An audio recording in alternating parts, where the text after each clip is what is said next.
প্রতি বছরের মতো এবছরও পুজোতে টক্কর জমাবে একাধিক বাংলা ছবি।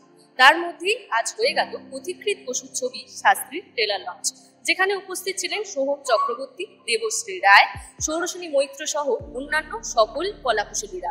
আসুন দেখে নিই তারা এই ছবি নিয়ে ঠিক কতটা এক্সাইটেড এবং কি বলছেন।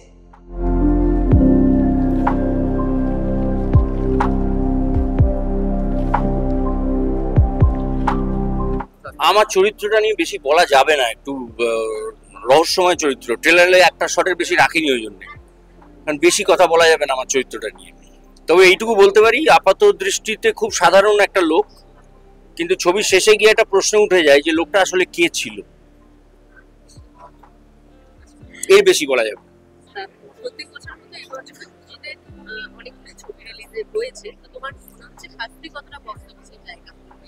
না। ভালো ছবি হলে, সত্যি কথা বলতে কি, আমরা যদি বাংলার দর্শককে ভালো ছবি উপহার দিতে পারি, বাঙালি দর্শক সবসময় বাংলা ছবির পাশে থাকেন। কাজেই আলাদা করে এই বাংলা ছবির পাশে থাকুন বলার কোনো প্রয়োজন হয় না। আমি ডিপেন্ড করছে আমি কি ছবি দিচ্ছি, কিভাবে এন্টারটেন করছি। কিন্তু আজকে যেটা আমি ট্রেলার দেখে যা বুঝলাম এবং যা গল্প আমি জানি, তাতে প্রত্যেকটা চরিত্র মানে সব ভালো ভালো অভিনেতা অভিনেত্রীরা রয়েছেন। একটা চরিত্র বোর করবে বলে আমার মনে হয়। কাজেই একটা জমজমাট অন্যরকম সাবজেক্টের একটা ছবি। এই ধরনের সাবজেক্ট নিয়ে আগে বোধহয় বাংলা ছবি হয়নি। শাস্তি হচ্ছে আমার চরিত্রটা হচ্ছে মিঠুন দার স্ত্রী, এবং খুবই গরিব, এরা কষ্টে সংসার চালায় তো। এবং মিঠুন দা ভয় পায়, একটু মুখরা বউ, ভালোবাসে, ভয়ও পায়। তো আস্তে আস্তে যখন শাস্তি হয়ে ওঠে, তখন স্ত্রী একটা চেঞ্জ দেখে তার মধ্যে। তো সেইটা বলেও যে তুমি চেঞ্জ হয়ে যাচ্ছ, আমার ভালো লাগছে। তারপরে মানে পুরো ডিটেলসটা আমি বলতে চাই না, তাহলে ছবি দেখার মজাটাই শেষ হয়ে যাবে। তো সব মিলিয়ে একটা অন্য ধরনের ছবি। এবং আমার মনে হচ্ছে যখন প্রথম গল্পটা শুনেছি, আমি যে পুরোনো ছবি মিঠুনদার সঙ্গে পড়েছি, সেই ফ্লেভারটা মানুষ পাবে আবার। দেখতে পেলাম আমরা ট্রেলারে, মানে নেগেটিভ ক্যারেক্টার বলাই যাচ্ছে, একটু যদি কিছুটা বলো ক্যারেক্টার। বেসিক স্কেচ বলতে পারি যে এলাকার পলিটিক্যাল লিডার এবং প্রমোটার, যে মিঠুন এখানে যে চরিত্রটা করছে পরিমল, তার নাম, পরিমলের বাড়িটা উচ্ছেদ করে সেখানটায় প্রমোটিং করতে চাই। এটা হচ্ছে শুরু। এরপরে না আরো কতগুলো রোল রিভার্সাল আছে, কিন্তু সেগুলো বলতে চাইবো না আমি, তাহলে গল্পের অনেকটা বলে দেওয়া হবে, দর্শককে স্পয়লার দেওয়া হবে, সেই মজাটা নষ্ট হবে।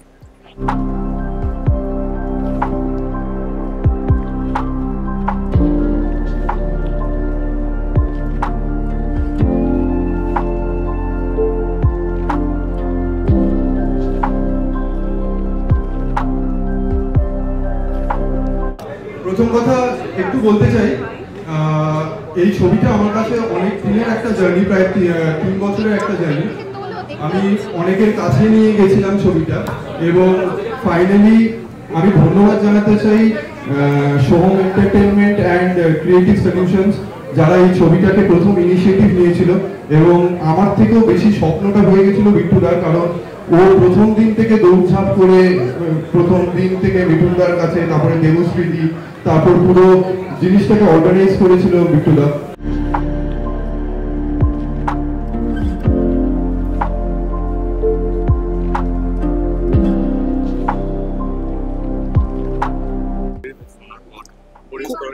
খুবই ভালো লেগেছিল, কারণ নতুনত্ব একটা কনসেপ্ট, যেটা চূড়ান্তভাবে বাস্তবায়ন একটা গল্প।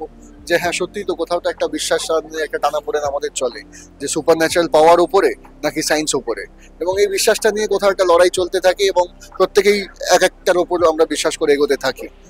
তো সুতরাং এই গল্পটা নিয়ে যখন আমার পছন্দ হয়, যখন চিত্রনাট্য কমপ্লিট হয়, তখন আমার প্রথমেই চোখের সামনে আসে যে এই ক্যারেক্টারটা কে করতে পারে, এবং মিঠুন আঙ্কেল ছাড়া আর কাউকে ভাবিনি।